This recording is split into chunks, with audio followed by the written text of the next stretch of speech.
ओम शांति। ओम शांति। आज की तारीख है 9 अक्टूबर 2023। साकार महावाक्य। बाबा कहते, मीठे बच्चे, जितना याद में रहेंगे पवित्र बनेंगे,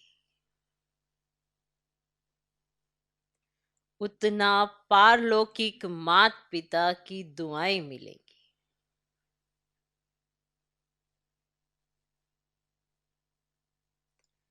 जितना याद में रहेंगे पवित्र बनेंगे, उतना पारलौकिक माता पिता की दुआएं मिलेंगी। दुआएं मिलने से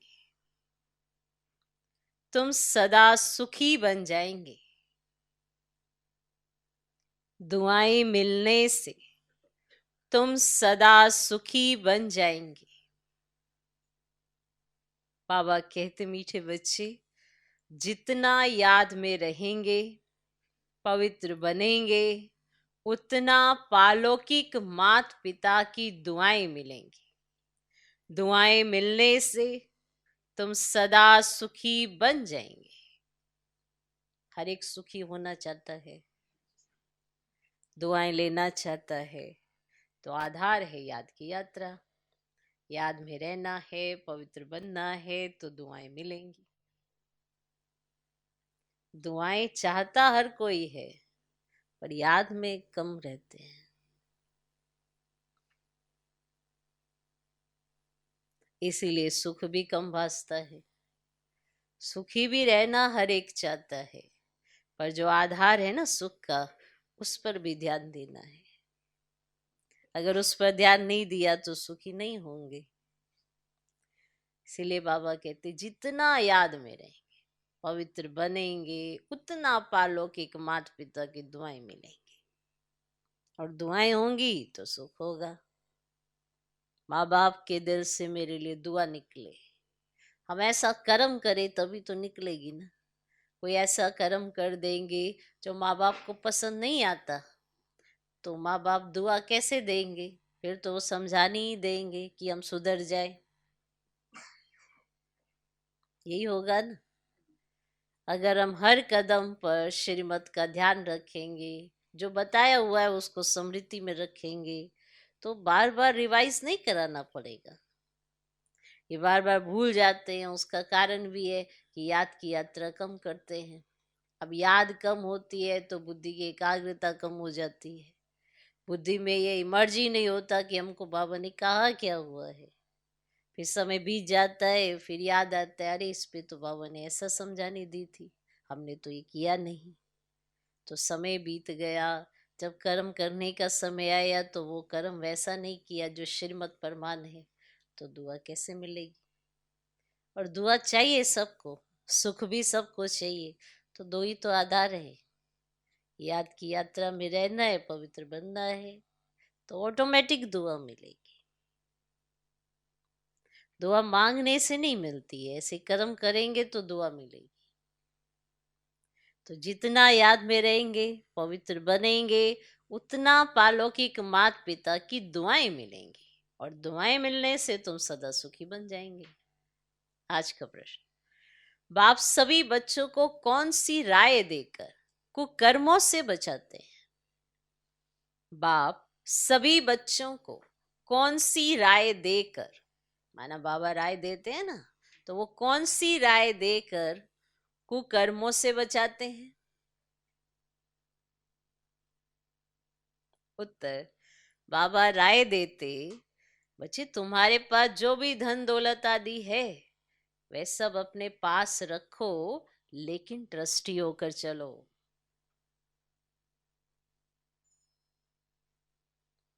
बाबा राय देते, बच्चे तुम्हारे पास जो भी धन दौलत आदि है वह सब अपने पास रखो, लेकिन ट्रस्टी होकर चलो। तुम कहते आए हो, हे भगवान ये सब कुछ आपका है। भगवान ने बच्चा दिया, धन दौलत दिया, अब भगवान कहते हैं इन सब से बुद्धि योग निकाल, तुम ट्रस्टी होकर रहो।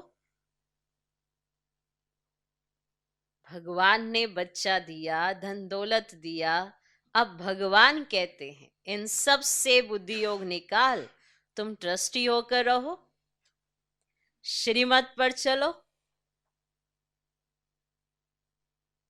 तो कोई भी कुकर्म नहीं होगा, तुम श्रेष्ठ बन जाएंगे। बाबा राय देते, बच्चे तुम्हारे पास जो भी धन दौलत आदि है वे सब अपने पास रखो, लेकिन ट्रस्टी होकर चलो। तुम कहते आए हो ये भगवान, ये सब कुछ आपका है, भगवान ने बच्चा दिया, धन दौलत दिया, अब भगवान कहते हैं इन सब से बुद्धि योग निकाल, तुम ट्रस्टी होकर रहो, श्रीमत पर चलो, तो कोई भी कुकर्म नहीं होगा, तुम श्रेष्ठ बन जाएंगे। आज का गीत है, ले लो दुआएं माँ बाप की। ओम शांति। जो बच्चे कहते हैं हमारा मुख नहीं चलता है, समझा नहीं सकते हैं, उन्हें सेंटर की ब्राह्मणियां कैसे सिखलाएं, ये शिव बाबा समझाते हैं। चित्रों पर समझाना तो बहुत सहज है, छोटे बच्चों को चित्र दिखलाकर समझाना पड़े ना। ऐसे ही नहीं क्लास में सब आकर बैठे और तुमने मुरली शुरू कर ली, नहीं, ये तो हड्डी बैठ समझाना चाहिए, माना जिगरी बैठ समझाना चाहिए। बच्चों ने गीत तो सुना, एक है पालौकिक माता पिता जिसको याद करते रहते हैं, हे माता पिता तुम माता पिता हम बालक तेरे, ओ भगवान, ऐसे सब कह के याद करते हैं। अब वह है सृष्टि का रचयिता, माता पिता जरूर स्वर्ग ही रचेंगे। सतयुग में स्वर्गवासी बच्चे होते हैं, यहाँ के माता पिता खुद ही नरकवासी हैं, तो बच्चे भी नरकवासी ही पैदा करेंगे। गीत में कहा, ले लो दुआएं माँ बाप की। तुम जानते हो इस समय के माँ बाप तो दुआएं नहीं देते, स्वर्गवासी दुआ करते हैं, जो दुआ फिर आधा कल्प चलती है, फिर आधा कल्प बाद श्रापित हो जाते हैं, खुद भी पतित बनते तो बच्चों को भी बनाते हैं, उसे आशीर्वाद तो नहीं कहेंगे। श्राप देते देते भारतवासी श्रापित हो गए, कितना दुखी दुख है। इसलिए माता पिता को याद करते हैं, अभी वे माता पिता दुआएं कर रहे हैं, पढ़ाकर पति से पावन बना रहे हैं।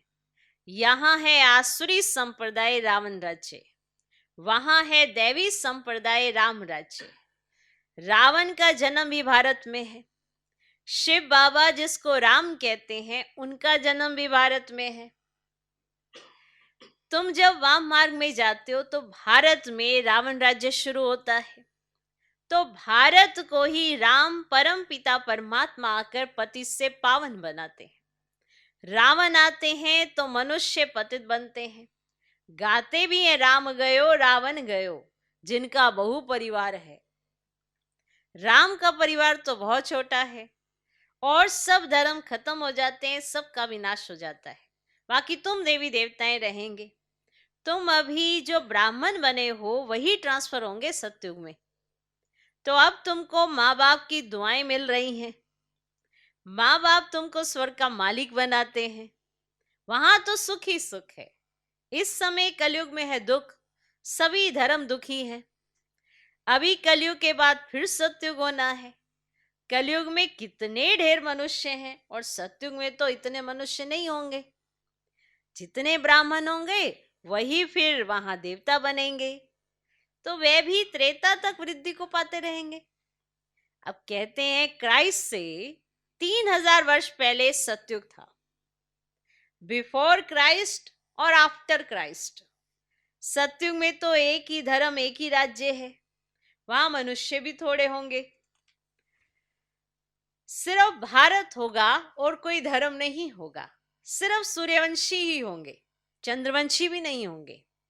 सूर्यवंशी को भगवान भगवती कह सकते हैं क्योंकि वह संपूर्ण है। तुम बच्चे जानते हो पतित पावन तो एक परम पिता परमात्मा ही है। जानते हो? बाबा ने ऐसे चक्र की तरफ इशारा किया। देखो, बाप ऊपर में बैठे हैं, ये ब्रह्मा द्वारा स्थापना करा रहे हैं। अभी तुम पढ़ रहे हो, जब इन देवताओं का राज्य रहता है तब और कोई धर्म ही नहीं रहता है। फिर आधा कल्प के बाद वृद्धि होती जाती है, ऊपर से आत्माएं आती जाती हैं, वर्ण बदलते जाते हैं, जीवात्माएं बढ़ती जाती हैं। और सतयुग में होंगे 9 लाख, फिर करोड़ होंगे, फिर वृद्धि को पाते जाएंगे। और सतयुग में भारत श्रेष्ठाचारी था, अभी भ्रष्टाचारी है। ऐसे नहीं सब धर्म वाले श्रेष्ठाचारी बन जाएंगे। कितने ढेर मनुष्य हैं, यहाँ भी भ्रष्टाचारी से श्रेष्ठाचारी बनने में कितनी मेहनत लगती है। घड़ी घड़ी श्रेष्ठाचारी बनते बनते फिर विकार में जाए भ्रष्टाचारी बन पड़ते हैं। बाप कहते हैं मैं आया हूं तुमको काले से गोरा बनाने, तुम घड़ी घड़ी फिर गिर पड़ते हो। वेद का बाप तो सीधी बात बतलाते हैं, कहते हैं ये क्या कुल कलंकित बनते हो, काला मुंह करते हो, क्या तुम गोरा नहीं बनेंगे? नहीं बनेंगे। तुम आधा कल्प श्रेष्ठ थे, फिर कलाएं कम होती जाती हैं। कलयुग अंत में तो कलाएं एकदम पूरी खत्म हो जाती है। सतयुग में सिर्फ एक ही भारत था, अभी तो सब धर्म है। बाप आकर फिर सतयुगी श्रेष्ठ सृष्टि स्थापन करते हैं।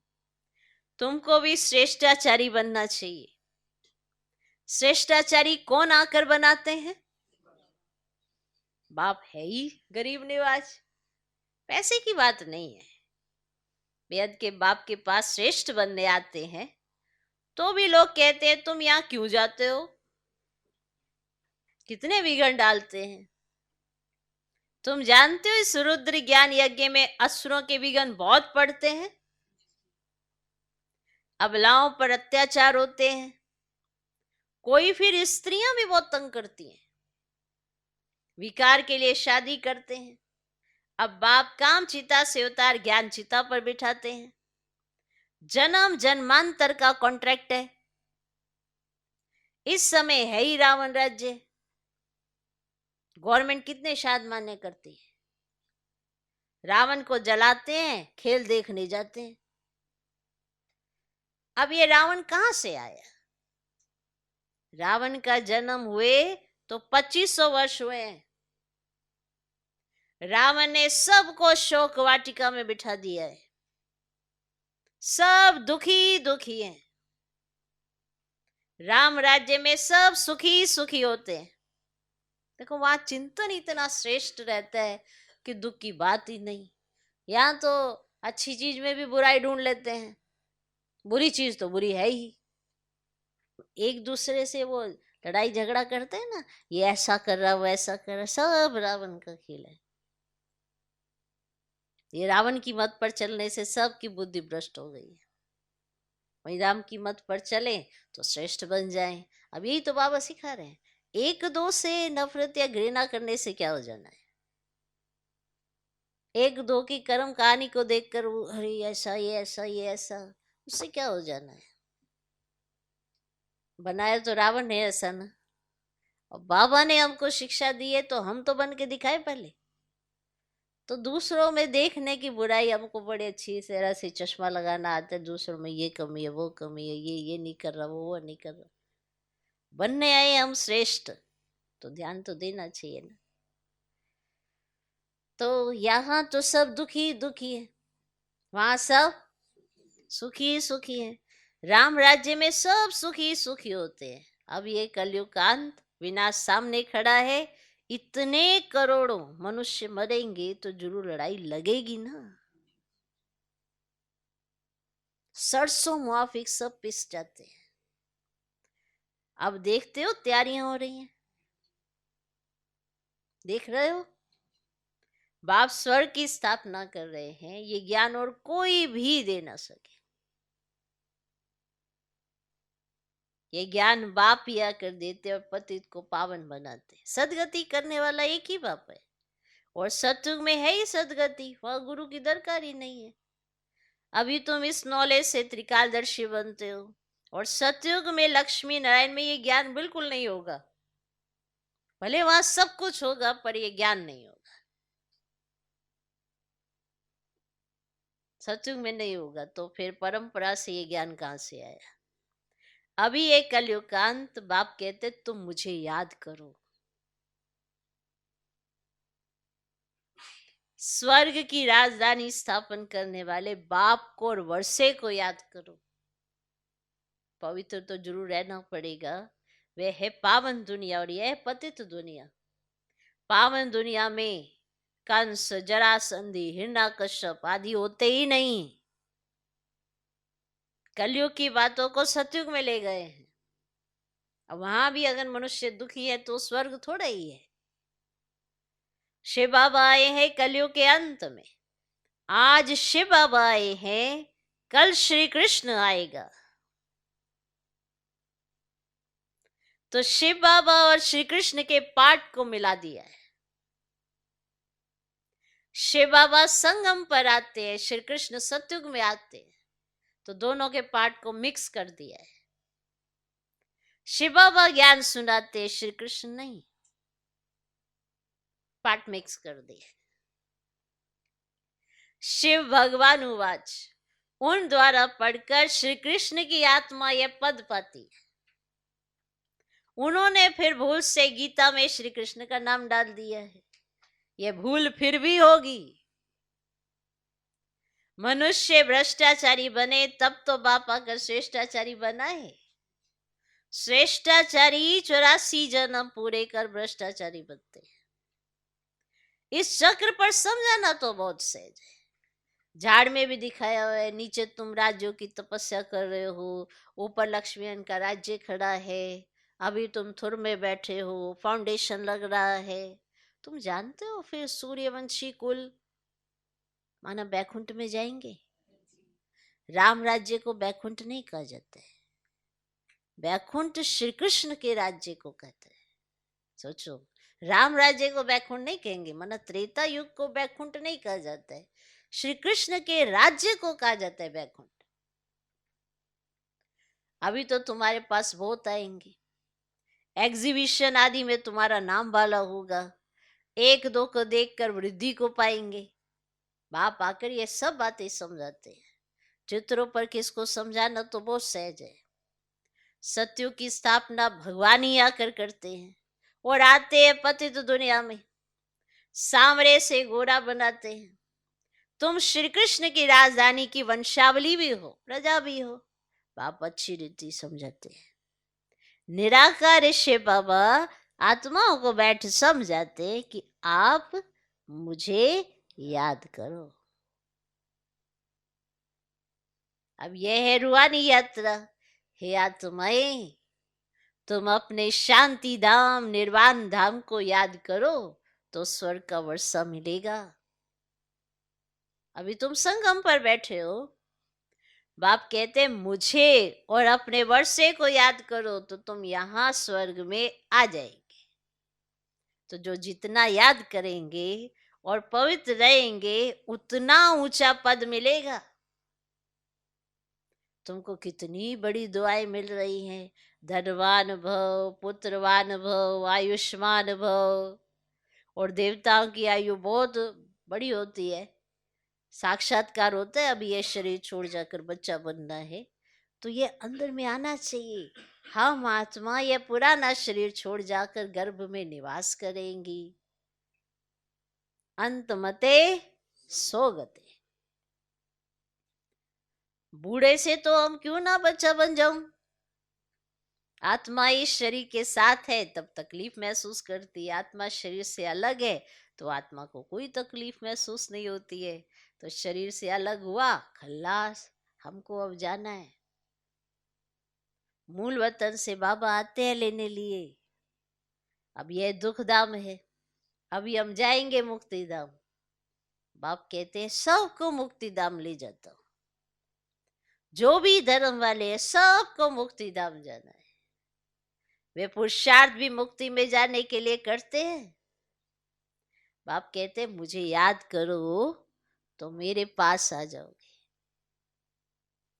बाबा को याद कर भोजन खाओ तो तुमको ताकत मिलेगी। अशरीरी होकर तुम पैदल आबू रोड तक चले जाओ, कभी तुमको कुछ भी थकावट नहीं होगी। बाबा शुरू में ये प्रैक्टिस कराते थे। समझते थे हम आत्मा है, बहुत हल्के होकर पैदल चले जाते थे, कुछ भी थकावट नहीं होती थी।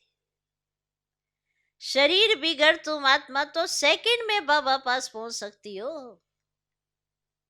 यहां एक शरीर छोड़ा, सेकंड में जाकर लंदन में जन्म लेते हैं। आत्मा जैसी तीखी और कोई चीज होती नहीं। तो बाप कहते बच्चे हम तुमको लेने लिए आए हैं, अब मुझ बाबा को याद करो। अभी तुमको प्रैक्टिकल में बेहद के पालौकिक बाप की दुआएं मिल रही। बाप बच्चों को श्रेष्ठ ते श्रेष्ठ मत दे रहे हैं। धन दौलत आदि सब तुम अपने पास रखो, सिर्फ ट्रस्टी होकर चलो। तुम कहते भी तो आए हो ना, हे भगवान ये सब कुछ आपका है, भगवान ने बचा दिया, भगवान ने धन दौलत दिया। अच्छा, फिर भगवान आकर कहते हैं इन सब से बुद्धि योग निकाल, तुम ट्रस्टी होकर चलो, श्रीमत पर चलो। तो बाप को मालूम पड़ेगा तुम कोई कुकर्म तो नहीं करते हो। श्रीमत पर चलने से ही तुम श्रेष्ठ बनेंगे। आसुरी मत पर चलने से तुम भ्रष्ट बन पड़े हो। आधा कल्प तुमको भ्रष्ट बनने में लगा है। 16 कला से फिर 14 कला बनते हो, फिर धीरे धीरे कलाएं कम होती जाती हैं, तो इसमें टाइम लगता है ना। अच्छा, मीठे मीठे सिकिलदे बच्चों प्रति माता पिता बाप दादा का याद प्यार और गुड मॉर्निंग। रूहानी बाप की रूहानी बच्चों को नमस्ते। हम रूहानी बच्चों की भी रूहानी बाप को नमस्ते नमस्ते नमस्ते। Good morning good morning good morning. धारणा के लिए मुख्य सार, पहला पॉइंट, चलते फिरते अशरीरी बनने का अभ्यास करना है।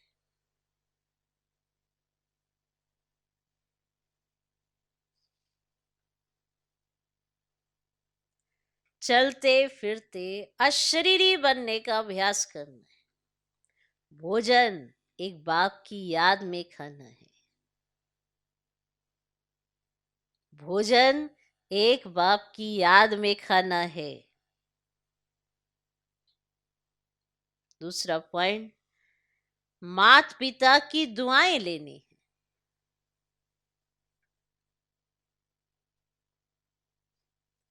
ट्रस्टी होकर रहना है,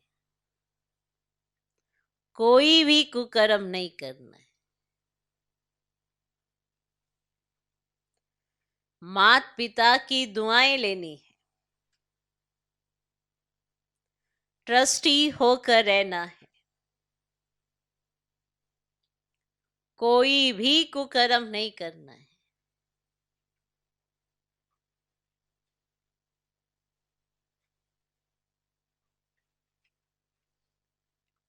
माता पिता की दुआएं लेनी है, ट्रस्टी होकर रहना है, कोई भी कुकर्म नहीं करना है। आज का वरदान, अनासक्त बन, लौकिक को संतुष्ट करते भी ईश्वरीय कमाई जमा करने वाले राजयुक्त भव।